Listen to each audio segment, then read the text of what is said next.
Hi, I'm Robert Greaves, and this is The Point. This week I'm talking to Paul Kitney, adjunct professor, Chinese University of Hong Kong Business School. Paul, welcome to The Point. Thank you, Robert. We want to talk about the economies of Asia, of Hong Kong, China, ASEAN, as we come out of COVID and get back to work, or try to get back to work, try to get back to a more productive life and get the economies going again. So I want to ask you, can you tell us, first of all, how is Hong Kong doing, and how's the rest of the year going to look for the Hong Kong economy? All right, well, Hong Kong walked into this having suffered from the negative economic impact of the protest movement last year, well before COVID, the slowdown in inbound tourism, the disruption to local businesses, and so on and so forth. The hit to the retail sector was pretty substantial until the COVID shock occurred. So the COVID shock is both a demand side shock, where we're seeing a significant slowdown and shutdown in consumer spending and investment spending, but a supply side shock as well, because firms and their supply chains have been disrupted during this particular event. So the global economy, and including the Hong Kong economy and the diaspora through the Asia Pacific region, is suffering from recessionary conditions at the moment. So as we sort of work through, and Hong Kong has done a pretty good job in terms of dealing with the healthcare side of COVID-19. An excellent job. 4 deaths in a population of 7.5 million. It's extraordinary. It's the population of Manhattan. Yes. So if we compare the two episodes of Hong Kong and Manhattan, they're very contrasting. And so I think the lessons learnt from SARS have definitely been to Hong Kong's benefit, and they've dealt with that extraordinarily well. Now, we are reopening now. We are, I guess, roughly 6 feet away from each other, thereabouts. I've just been to lunch, at a restaurant that's open, serving alcohol and so on. So we're starting to get back. But unfortunately, when you shut down an economy, it's a bit like an egg when you break it. You can't put it back together completely. There are some pieces that are going to be missing. So there's some businesses that have folded. We're seeing this in the United States.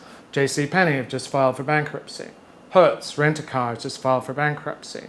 So even though we've seen tremendous fiscal and monetary support in China, in Hong Kong, in the United States, and around the world, there are structural effects coming from this particular shock that will affect the rollout over the course of the next year or two.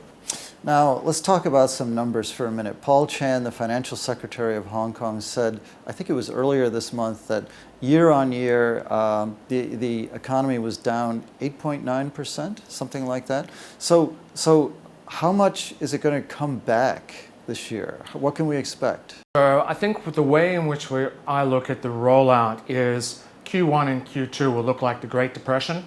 Okay. All right, so pretty much close to double-digit declines in economic activity. We're seeing this in the United States. China was 6.8% in the first quarter. Will probably be a little bit worse than that in the second quarter. And then the effects of the policy stimulus, the massive stimulus on the part of the Fed. Hong Kong benefits directly through that because of the fixed exchange rate regime. And Hong Kong benefits also from the fiscal stimulus in China due to its geographic proximity. So we're likely to see sort of a recovery out of that, a sharpish recovery out of that. It won't offset all of the effects of this double-digit decline initially, but will then probably settle down to anemic growth in or out of a recession during 2021. Now thereafter, it really depends on, will there be a second wave? Right. Will there be a third wave? Will there be a vaccine? Will there be an effective treatment to minimize the mortality?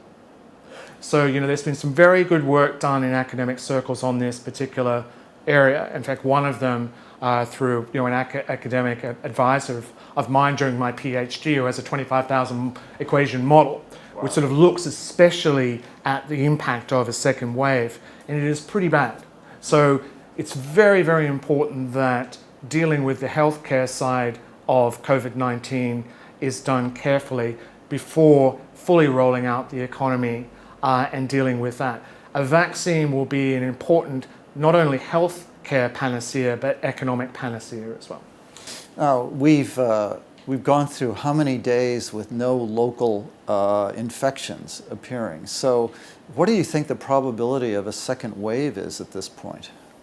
I'm not a doctor of medicine, so I can't really give you a great handle on that. All I can do is work through scenarios. If we have a second wave, it will cost economically significantly. Because if you're a firm, you're going to be watching what's going on. Your hiring decisions are going to be very much influenced by the rollout. If there's a vaccine, that's going to give you more confidence about hiring. It's going to give you more confidence about spending on capital spending. And so I think there's a wait and see attitude at the moment, precisely to your point, to see if indeed we see a second wave. And if we avoid it, then maybe we can see, a post-GFC type recovery. But if we don't, we may see a more prolonged economic stagnation. Will it be like the Great Depression? Hope not. Is that a potential tail scenario? It is. Well, I just need to stop you right there, because what is the unemployment rate in Hong Kong right now? Yeah, well, the unemployment rate in Hong Kong, depending on how you measure it, is mid-single digit. But that number can, if the shutdown was to prolong for a significant period of time, could be somewhat higher. Because I'm just stopping you right there, because I think it was 4.2% the last time I looked, and in the United States it's going to head to 20%, I think, at some point. So that's a big difference, right? So how bad is it really? I mean, you're talking about Great Depression era stuff, but is it really that bad in Hong Kong? Yeah, well, if it's 20% unemployment in the United States, it's going to take the entire global economy down, isn't it? Yeah. Right, so the interdependency of the Hong Kong economy to the Chinese economy, to the US economy, to the Eurozone, is very real. And so that is, there are also differences in the way in which unemployment is calculated across countries. It's not really apples to apples. So there are some differences there which beyond the scope of this interview. Right. Thank you very much, Paul. My pleasure. That's it for this episode of The Point. Continue the dialogue with us on Facebook, LinkedIn, and Twitter, and we'll see you next time. Bye for now.